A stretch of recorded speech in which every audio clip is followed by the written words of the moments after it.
Hello दोस्तों, कैसे हैं आप लोग। उम्मीद करते हैं अच्छे होंगे। दोस्तों, इस वीडियो में language English and Hindi practice set paper देखने वाले हैं। यह वीडियो बीपीएससी ट्री 4.0 के लिए अत्यंत आवश्यक है, तो आप लोग लास्ट तक जरूर बने रहिएगा। इसमें टोटल क्वेश्चन आपको 30 देखने को मिलेगा, जो कि 30 अंक का होगा। ठीक है, यह क्वालिफाइंग पेपर है, इसे क्वालिफाई करना अत्यंत आवश्यक है। इसके अलावा यदि आप मैथ, रीजनिंग, जीके, जीएस और साइंस का प्रैक्टिस सेट पेपर देखना चाहते हैं तो आप प्ले लिस्ट के जरिए देख सकते हैं। तो चलिए शुरू करते हैं। शुरू करने से पहले यदि आप नए हैं तो चैनल को सब्सक्राइब कर लीजिए, बेल आइकन दीजिए और एक बार वीडियो को शेयर कर दीजिए। तो चलिए शुरू करते हैं क्वेश्चन नंबर फर्स्ट से। फर्स्ट है कि choose the most appropriate masculine of cow from the words given below. तो यहाँ पे जो राइट आंसर होगा ये हो जाएगा फर्स्ट ऑप्शन। क्या हो जाएगा? फर्स्ट ऑप्शन हो जाएगा, यानी STALLION। इसका मतलब क्या होता है? इसका मतलब होता है शार्ट। ठीक है, उसके बाद यदि देखें तो STEER, इसका मतलब होता है बछड़ा। ठीक है, क्या होता है? बछड़ा होता है। DRAK, इसका मतलब होता है नर बत्तख। ट्रेक मतलब होता है नर बत्तख। ठीक है, अब देखिए एक होता है GANDER, इसका मतलब होता है हंस। ठीक है, क्या होता है? हंस होता है। तो यहाँ पे जो राइट आंसर होगा ये होगा फर्स्ट। नेक्स्ट देखिए क्वेश्चन नंबर सेकंड है कि I got it wrong, it was not the red one but the blue one, which word in the above sentence is used as a conjunction, choose from the words given below। तो यहाँ पे देखिए but, and, though, although, unless, until, because, it is conjunction होते हैं। तो तीसरा option हो जाएगा यहाँ पे बट हो जाएगा। नेक्स्ट क्वेश्चन नंबर 3 देखिए, कहता है mister Mohan is our English teacher, he is nice but I never know what he is talking, fill in the blank with the most appropriate preposition given below। तो तीसरा में देखिए preposition about यानी के बारे में का उपयोग जो है किसी की बातचीत या चर्चा के विषय में इंगित करता है। तो यहाँ पे आप तीसरा ऑप्शन लेंगे। ठीक है, टॉकिंग अबाउट, तीसरा ऑप्शन। नेक्स्ट 4 है कि which word is the opposite of AMUSING। तो 4 में यदि देखें AMUSING यह क्या है? तो यह एक एडजेक्टिव है। इसका अर्थ होता है विनोदी या मनोरंजक। ठीक है, तो यहाँ पे हो जाएगा आपको राइट आंसर तीसरा हो जाएगा। इसका अपोजिट हो जाएगा बोरिंग। क्या हो जाएगा? तो इसका राइट आंसर हो जाएगा बोरिंग हो जाएगा। ठीक है, इसका एंटोनिम हो जाएगा बोरिंग। बोरिंग भी एक एडजेक्टिव है। इसका अर्थ होता है नीरस। क्या होता है? नीरस होता है। ठीक है, और रुचिकर होता है। नेक्स्ट क्वेश्चन देखिए 5 है कि a bunch of flowers arranged in an attractive way is called, A और AN। तो 5 का होगा दूसरा ऑप्शन। 5 का यदि देखिए एंथिस्ट मतलब होता है नास्तिक। क्या होता है? नास्तिक होता है। एंथिस्ट मतलब होता है नास्तिक। ठीक है, यानी one who has no belief in the existence of God. ठीक है, और यहाँ पे हो जाएगा दूसरा ऑप्शन आप लेंगे बकेट। ठीक है, बकेट BOUQUET। ठीक है, a bunch of flowers arranged in an attractive way is called bucket. Next question number 6 देखिए। 6 है कि बॉय, मैन, अंकल, फायरमैन और ग्रैंडफादर बिलोंग टू। तो 6 का हो जाएगा दूसरा ऑप्शन, यानी मैस्कुलिन जेंडर। ठीक है, 6 का क्या हो जाएगा? तो ये मैस्कुलिन जेंडर हो जाएगा। उसके बाद देखिए क्वेश्चन नंबर जो है 7। क्वेश्चन नंबर 7 की यदि बात करें तो 7 है कि choose the word which means the same as human. तो 7 का देखिए ह्यूमन जो है एडजेक्टिव है और इसका अर्थ होता है मानवोचित या मानवीय। तो यहाँ पे राइट आंसर होगा तीसरा ऑप्शन, काइंड हो जाएगा। क्या हो जाएगा? तो यहाँ पे हो जाएगा काइंड। ठीक, काइंड हो जाएगा। नेक्स्ट क्वेश्चन नंबर देखिए 8 है कि have trust God and do the right, supply correct preposition in the blank. तो 8 में फर्स्ट देखिए इन। तो देखिए यहाँ पे जो हो जाएगा ट्रस्ट मतलब होता है, ट्रस्ट जो है नाउन है, इसका मतलब होता है विश्वास, विश्वास। ठीक है, ट्रस्ट नाउन है, इसका मतलब होता है विश्वास। तो यहाँ पे आप इन लेंगे, ठीक है, ट्रस्ट इन गॉड। ठीक है, तो यहाँ पे हो जाएगा फर्स्ट ऑप्शन। नेक्स्ट, फिर देखिए 9 से 11 तक यहाँ पे पैसेज है। वह माह नवंबर की शुरुआत थी और टॉम कैनेडी भी अन्य अफसरों की तरह से शरदकालीन लंबे दौरे पर विविध पुलिस स्टेशनों के निरीक्षण हेतु बाहर था। सर्दी के दिनों में कैंप का जीवन एक लंबे पिकनिक के समान जो हुआ करता था। भारत की कष्टदायक गर्मियों के बाद इन दिनों की ताजगी आनंदवर्धक होती थी, परंतु परंतु कर्तव्य की कभी अवहेलना नहीं होती थी, क्योंकि अपने अधीनस्थ पदाधिकारियों के कार्यों और गतिविधियों के निरीक्षण के अतिरिक्त सुपरिटेंडेंट से अपेक्षा की जाती थी कि वह पूरे जिले की स्थिति की वाकफियत हासिल करे, विशेषकर ग्रामीण क्षेत्रों में पनपने वाले क्राइम की, और उसको इस दौर की मध्य शिकार के उत्तम अवसर मिला करते थे। ठीक है, ये लोग पूर्व में चूँकि कुछ अच्छे जंगल थे, अतः कैनेडी यहाँ बेहतर शिकार की आशा में आया था। अब क्वेश्चन है कि सर्दी के दिनों में कैंप टॉम कैनेडी को अच्छे क्यों लगा करते थे? तो 9 का दूसरा ऑप्शन, पिकनिक के समान होने के कारण।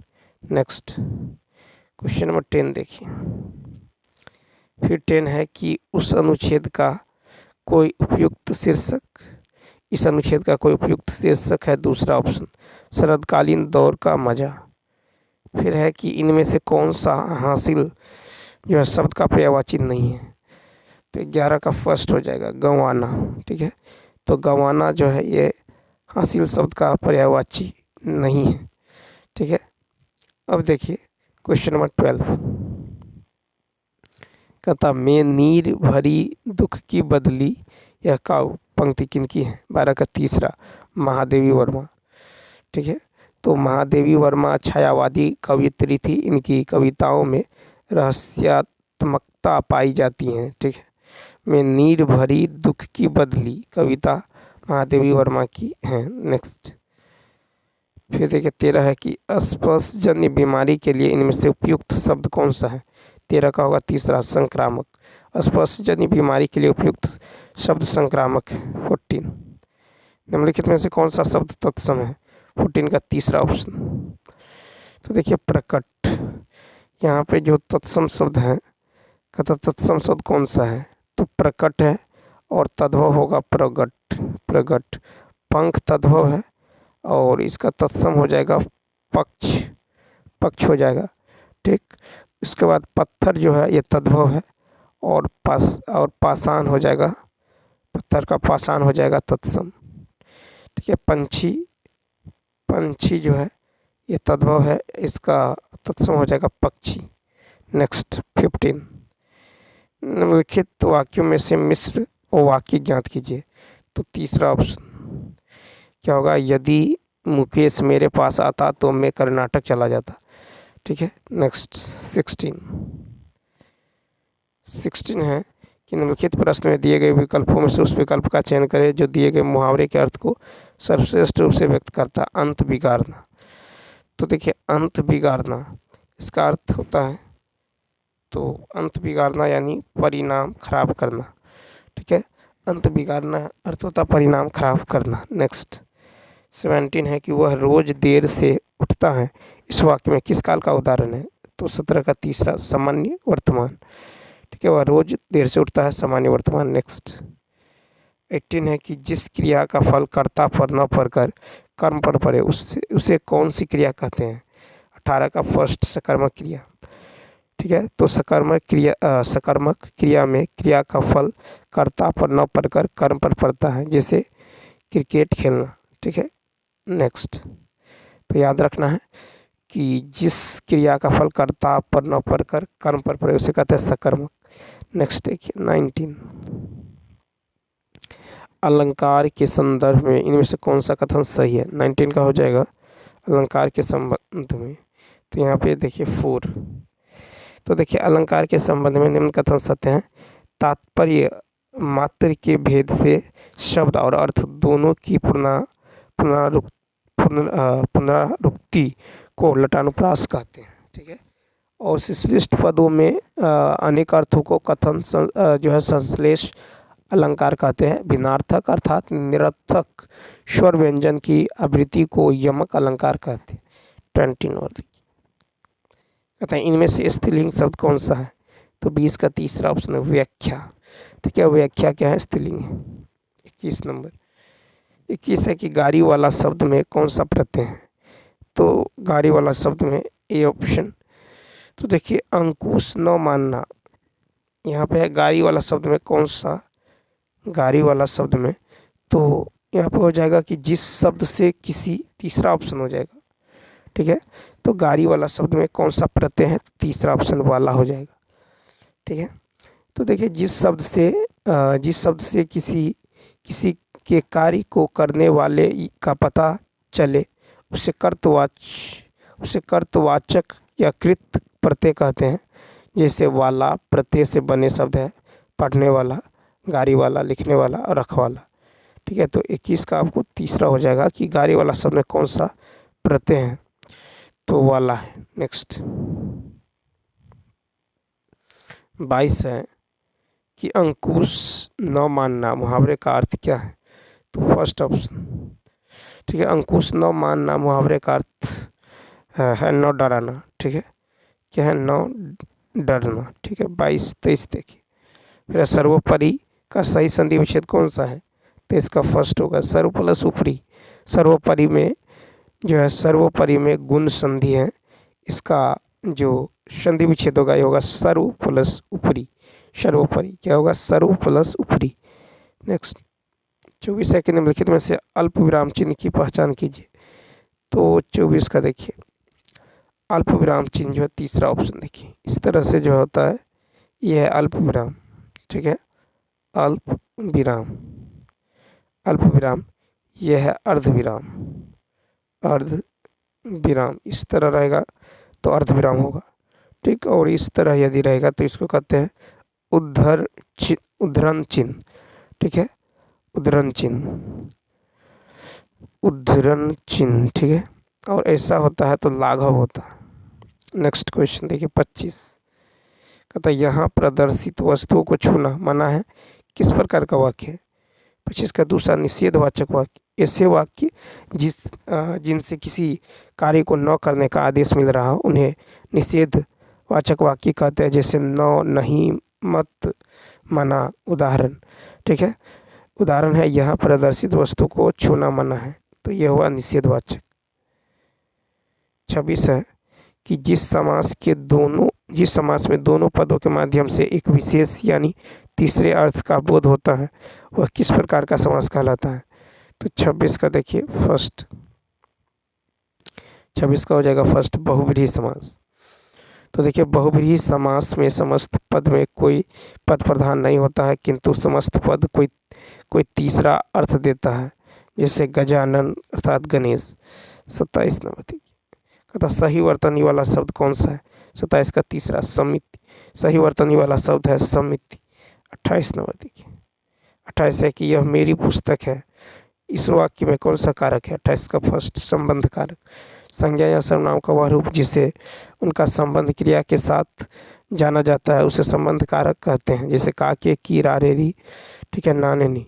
उसके बाद देखिए क्वेश्चन नंबर 29 कहता इनमें कौन सा शब्द जो है आलोचना का पर्यायवाची शब्द नहीं है? आलोचना का पर्यायवाची नहीं है तीसरा सोचना। आलोचना का पर्यायवाची समीक्षा, टिप्पणी। ठीक है, नुक्ता चिन्ह। 30 नंबर देखिए 30 है कि तालव्य, महाप्राण, घोष, व्यंजन वर्ण का उदाहरण कौन सा है? तो 30 का हो जाएगा तीसरा ऑप्शन झ। ठीक है, तो तालव्य घोष वर्ण जो है ये ज, झ और य है। ठीक है, तो चलिए दोस्तों इस वीडियो में इतना ही। यदि यह वीडियो अच्छा लगा हो तो लाइक, शेयर और सब्सक्राइब करना न भूलें। साथ ही साथ कमेंट करके बताइए वीडियो आपको कैसा लगा। इसके अलावा यदि आप मैथ, जीके, जीएस, ठीक है, math, GK, GS, science, reasoning practice set paper देखना चाहते हैं तो आप प्लेलिस्ट के जरिए देख सकते हैं। तो चलिए मिलते हैं next video. Thanks for watching.